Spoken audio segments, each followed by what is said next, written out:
Hey everybody, we are back with part 2 of the home buying process. Alright, so the first part, we got our pre-approval, we know our financing type, we know our loan amount and stuff like that. So now we can get down to the nitty-gritty and we can start talking about what you need out of a home.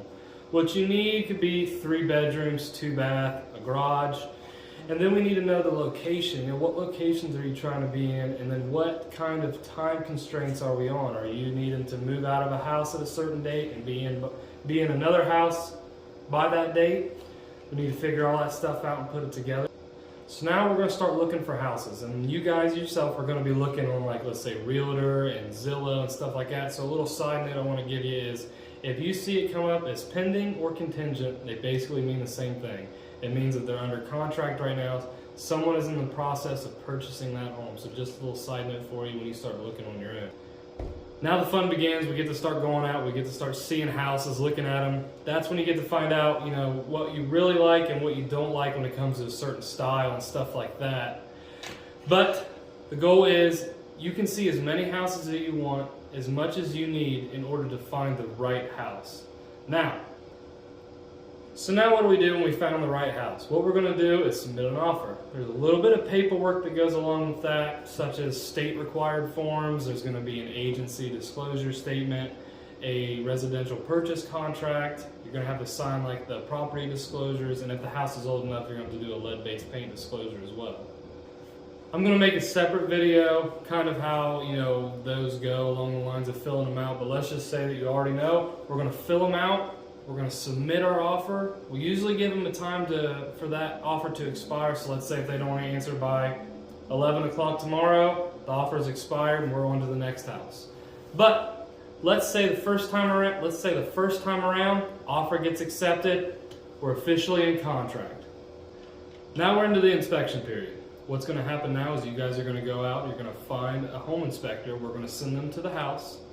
They'll inspect it, they'll come back with a report, we'll go over it. If there's any issues on it, we'll address that with the listing agent and the sellers. If there's not, we will move on and we'll be out of the inspection period, and then now the lenders will take over and do their part.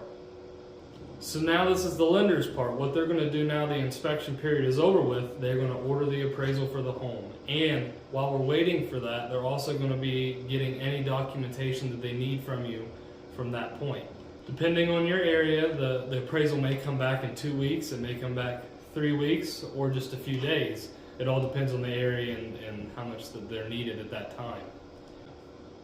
Once we get the appraisal back, the loan will go into underwriting. That's when the lender will finalize all documents that are needed to purchase the home.